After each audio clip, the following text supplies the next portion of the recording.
현장에서 설계 도면과 실험하고 계신 실무자 여러분, 그리고 우리가 매일 딛고 서 있는 이 거대한 도시의 인프라가 어떻게 지탱되는지 궁금해하시는 분들을 위한 맞춤형 심층 분석에 오신 것을 환영합니다.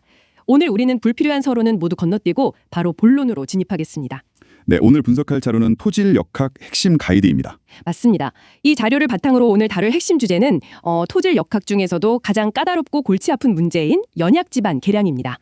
갯벌이나 늪지대처럼 스펀지같이 물을 잔뜩 머금은 푹신한 진흙 위에 거대한 공항 활주로나 마천루를 올리기 위해 엔지니어들이 어떤 역학적 사투를 벌이는지 파헤쳐보겠습니다. 목표는 명확합니다. 연약하고 푹신한 땅을 단단하게 만드는 세 가지 주요 계량 공법의 메커니즘과 그 실제 적용 사례를 완벽히 이해하는 것이죠. 자, 그럼 이 내용을 풀어볼까요? 치환, 압성토, 그리고 연직 배수제, 이 세 가지 키워드를 던지며 본론으로 들어가 보겠습니다. 가장 먼저 등장하는 방식은 그 철학이 너무나도 직관적인 치환 공법입니다. 네, 치환 공법은 공학적 문제 해결의 가장 원초적인 형태를 보여줍니다. 문제가 되는 흙이 있다면 아예 그 흙을 파내거나 밀어나버리고 튼튼한 양질의 재료로 교체하자는 접근이죠. 연약한 흙의 물성 자체를 물리적으로 아예 바꾸어 버리는 거군요. 그렇습니다. 현장 실무자분들이라면 이미 익숙하시겠지만 연약 지반의 진흙은 전단 강도가 터무니없이 낮고 압축성은 매우 큽니다. 하중을 버티지 못하고 쉽게 미끄러지며 스펀지처럼 끝없이 가라앉는다는 뜻이네요. 맞습니다. 그래서 이 흙을 제거하고 그 자리에 마찰력이 뛰어나고 부피 변화가 거의 없는 자갈이나 쇠석, 모래 같은 재료를 채워 넣는 것입니다. 슬라이드 정보를 보면 이 방식은 크게 두 가지, 굴착 치환과 강제 치환으로 나뉘는데요. 현장의 스케일과 예산에 따라 이 두 가지 사이에서 치열한 줄다리기가 벌어집니다. 굴착 치환은 말 그대로 굴삭기나 준설선을 동원해 나쁜 흙을 물리적으로 모두 퍼내는 방식이잖아요. 설계자가 의도한 비피까지 정확하게 불량한 흙을 걷어내고 좋은 흙을 채우니까 계량 효과 자체는 의심할 여지가 없어 보입니다. 계량 효과는 매우 확실하죠. 하지만 잠깐만요. 이 방식이 그렇게 확실하다면 왜 모든 현장에서 굴착 치환을 쓰지 않는 거죠? 비용 문제인가요? 바로 규모의 경제와 물리적 한계 때문입니다. 육지에 있는 소규모 현장이라면 굴착 치환이 훌륭한 선택지입니다. 하지만 우리가 바다를 메워 만드는 대규모 인공섬이나 항만, 해상공항을 건설한다고 상상해 보십시오. 수십 미터 아래의 뻘층이 또 수십 미터 두께로 쌓여있는 상황이겠군요. 정확합니다. 그 엄청난 양의 진흙을 모두 퍼내서 어딘가로 운반을 폐기해야 하고 그 빈 공간을 채울 어마어마한 양의 쇠석을 다시 바지선으로 실어와야 합니다. 공사비가 말 그대로 천문학적으로 폭등하게 되죠. 더군다나 해양 생태계 파괴라는 환경적인 제약까지 고려하면 대규모 굴착 치환은 사실상 불가능에 가까운 옵션이 되는 경우가 많습니다. 그래서 대안으로 등장한 것이 강제 치환이군요. 장비로 땅을 파내는 대신 연약 지반 위에 무거운 흙이나 돌을 산더미처럼 쏟아부어서 그 엄청난 무게, 즉 자중으로 밑에 있는 진흙을 양옆으로 짓눌러 밀어내버리는 방식입니다. 네, 성토의 자중을 이용하는 아주 강력한 방식이죠. 시공 속도도 압도적으로 빠르고 비용도 크게 절감되겠습니다. 시공 속도와 경제성 면에서는 압도적입니다. 하지만 특징이자 단점을 명확히 짚어야 하는데요. 땅속에서 진흙이 얼마나 어느 방향으로 밀려나갔는지 정확히 통제할 수가 없다는 점이죠. 엔지니어 관점에서 보면 이건 리스크가 커 보입니다. 정확히 짚으셨습니다. 강제 치환의 치명적인 약점이 바로 그 불확실성입니다. 무거운 하중을 가해 흙을 강제로 밀어낼 때 새롭게 채워진 양질의 흙과 기존 진흙 사이의 경계면은 결코 매끄럽거나 평탄하지 않습니다. 땅속에서 흙이 불규칙하게 치환되겠군요. 네, 집안 내부의 흙 강도가 불균일하기 때문에 아주 울퉁불퉁하고 불규칙한 형태로 치환이 이루어집니다. 설계자가 10m 깊이까지 치환되기를 원했어도 어떤 곳은 8m, 어떤 곳은 12m로 치환 깊이가 들쭉날쭉해지는 거죠. 그래서 빠르고 경제적인 대신 정밀한 집안 조사와 고도의 현장 관리 능력을 요구합니다. 확실하지만 파손할 수 있는 굴착 치환이냐, 경제적이지만 땅속 상황을 완벽히 통제할 수 없는 강제 치환이냐, 흥미로운 딜레마네요. 자, 이제 관점을 조금 바꿔보겠습니다. 여기서 정말 흥미로워지는 부분은요. 만약 흙을 파내거나 밀어내는 치환공법 자체를 쓸 수 없는 상황이라면 어떻게 해야 할까요? 연약한 진흙 위에 그대로 흙을 쌓아 올려 사면을 만들어야 할 때 등장하는 것이 바로 압성토 공법입니다. 맞습니다. 이 공법은 철저하게 힘의 균형, 즉 시소의 원리 같은 역학적 메커니즘에 의존하고 있죠. 청취자 여러분도 슬라이드의 단면도를 머릿속에 함께 그려보시면 좋겠습니다. 치환을 포기하고 연약 지반 위에 거대한 도로 성토체나 제방을 쌓는다고 가정해보죠.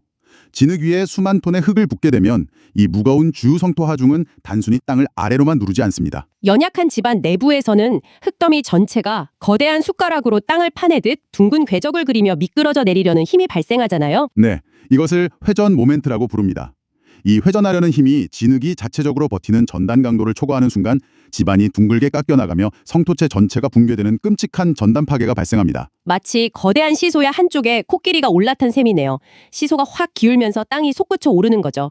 그래서 이 파괴를 막기 위해 아주 기발한 아이디어를 냅니다. 흙이 둥글게 미끄러져 바깥쪽으로 솟구쳐 오르려는 바로 그 끝부분에 시소의 반대편 무게추처럼 또 다른 흙더미를 덧붙여 쌓는 겁니다. 이것이 바로 앞성토를 쌓아 누르는 저항하중을 만들어 전단 파괴를 방지하는 원리군요. 활동 모멘트보다 그것을 억제하는 저항 모멘트를 인위적으로 키워주는 우아한 해결책입니다. 아주 훌륭한 물리적 해석입니다. 특별한 화학약품이나 복잡한 기계장치 없이 오직 흙의 무게로 흙의 붕괴를 막는 방식이기 때문에 널리 쓰이고 있죠. 하지만 여기서 주목할 만한 점은 사면의 안정성은 훌륭하게 확보하지만 치명적이 한계점이 있다는 겁니다. 붕괴를 막기 위해 본래 쌓아야 할 흙 옆에 추가로 흙을 더 얹었다면 연약 집안 전체가 견뎌야 하는 총 무게는 오히려 더 늘어난 것 아닌가요? 바로 그 지점입니다.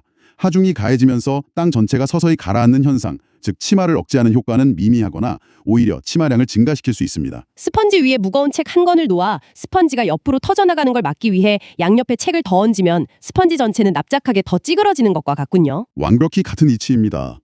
결국 파괴는 면했지만 건물을 올릴 수 없을 만큼 땅이 가라앉는 치마 문제는 고스란히 남아있게 됩니다. 그래서 이게 다 무슨 의미일까요? 파괴를 막는 것만으로는 부족합니다.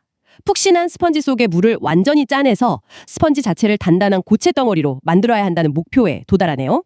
네, 흙 속에 물을 빼내어 부피를 줄이고 강도를 높이는 안밀 과정이죠. 이것이 세 번째 주제인 연직 배소재 공법으로 이어지는 핵심 이유입니다. 흙 속에 물을 빼내야 땅이 단단해진다는 점을 상기해보면 배수거리 단축과 안밀 촉진이라는 개념이 등장하죠. 맞습니다. 연약지반 문제의 핵심은 언제나 물입니다. 진흙은 입자가 너무 미세해서 물이 빠져나가는 통로가 극도로 좁고 복잡합니다. 투수 개수가 낮다고 하죠.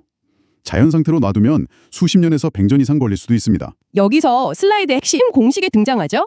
네, 바로 시간 t는 배수거리 h의 제곱에 비례한다는 물리적 법칙입니다. t는 h제곱에 비례한다? 안밀의 거리는 시간은 물이 빠져나가는 배수거리의 단순 비례가 아니라 제곱에 비례한다는 뜻이군요. 배수거리가 길면 물이 빠지는데 기약 없는 시간이 걸린다는 거잖아요. 맞습니다. 예를 들어 가장 깊은 곳의 물방울이 지표면까지 10m를 이동하는데 100년이 걸린다고 해보죠. 우리가 물이 빠져나가는 길을 뚫어주어서 그 거리를 10m, 즉 10분의 1로 줄인다면 시간은 10년이 되는 게 아닙니다. 제곱의 비율로 줄어들기 때문에 100분의 1, 즉 단 1년 만에 안밀이 끝난다는 뜻이네요. 배수재를 수직으로 박아 배수거리를 짧게 만드는 이 원리 정말 혁명적입니다. 집안에 촘촘하게 수직으로 기동 형태의 통로를 뚫어주는 겁니다. 그러면 깊은 곳에 있는 물이 바로 옆으로 1m만 이동해서 배수재를 타고 위로 솟구쳐 오르게 되죠. 현재 실무 표준은 완전히 PBD로 넘어갔습니다. PBD, 플라스틱 보드 드레인이죠. 합성 수직 코어를 사용하는 방식이라고 슬라이드에 나와 있네요. 네, 넓적한 칼국수 면발이나 얇은 골펀지처럼 생긴 플라스틱 자재인데 공장에서 롤 형태로 대량 생산됩니다.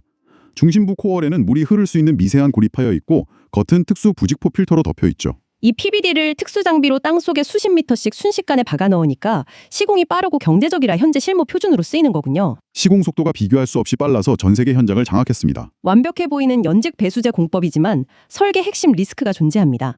이것을 더 큰 관점과 연결해보면 현실의 공학에는 피할 수 없는 위험 요소가 있습니다. 설계 시 반드시 고려해야 할 두 가지 현상 중 첫 번째가 웰 저항입니다. 슬라이드의 붉은색 경고 신호 부분이죠. 배수재 단면이 꺾이거나 자체 투수 능력이 부족해서 밖으로 물이 제대로 배출되지 못하고 지연되는 내부적 한계입니다. 맞습니다. 연약 집안에 물을 빼기 위해 PBD를 꽂고 위에 수만 톤의 흙을 쌓으면 땅이 수미터씩 밑으로 가라앉습니다. 이때 일자로 뻗어 있어야 할 PBD도 위아래로 강한 압축을 받아 심하게 구겨지거나 꺾여버립니다. 밀크쉐이크를 마실 때 빨대가 중간에 꺾여버리면 아무리 세게 흡입해도 음료가 올라오지 않는 것과 똑같네요. 아주 적절한 비유입니다. 통수 단면적이 좁아지고 병목 현상이 발생해 배수재가 오히려 물의 흐름을 방해하는 저항체가 되는 것이 바로 웰 저항입니다. 깊은 땅속 수압 때문에 필터가 코어의 골을 짓눌러 막아버리는 현상도 포함되죠.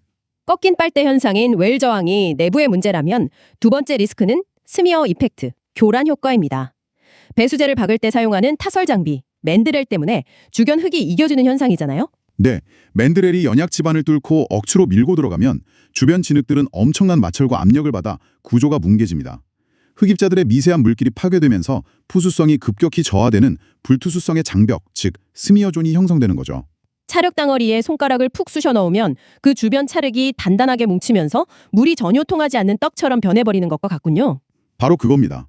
물이 배수재로 들어가려면 이 뭉개진 흙의 장벽을 통과해야 하는데 여기서 물이 꽉 막혀버리는 겁니다. 이 스미어 효과를 고려하지 않으면 안밀에 1년이 걸릴 줄 알았던 땅이 5년이 지나도 단단해지지 않는 치명적인 실패를 겪게 됩니다. 그래서 맨드렐 장비의 크기를 최소화하거나 투수 능력 저하를 보수적으로 계산해서 더 촘촘하게 설계하는 것이 필수적이군요. 자, 숨가쁘게 달려온 오늘 심층 분석을 슬라이드 6장의 요약표를 바탕으로 핵심만 종합해 보겠습니다. 네, 정리해볼까요? 첫째, 확실한데 빠름의 구도를 가진 치환공법. 둘째, 파괴는 훌륭하게 막지만 치마는 막지 못하는 압성토. 셋째, 시간을 기적적으로 단축하지만 스미어 효과와 웰 저항을 반드시 고려해야 하는 경제적인 PBD 연직 배수제. 이렇게 요약할 수 있겠습니다. 아주 명쾌합니다. 마지막으로 이 부분은 중요한 질문을 던집니다. 갯벌이나 바다를 메워 짓는 거대한 인공섬이나 해상공항을 상상해 보십시오. 압도적인 무게의 건축물을 올리기 위해 그 아래 보이지 않는 진흙 속에서 이토록 치열한 물리적, 공학적 사투가 숨겨져 있다는 사실 말입니다. 이것이 우리의 거대 도시와 인프라를 바라보는 여러분의 관점을 어떻게 바꿀 수 있을지 깊이 생각해 보시기 바랍니다. 발밑의 진흙 속에서 벌어지는 조용하지만 위대한 공학의 승리. 오직 여러분을 위해 준비한 이번 심층 분석이 유익했기를 바랍니다. 오늘 시간은 여기서 깔끔하게 마치겠습니다. 함께 해주셔서 감사합니다.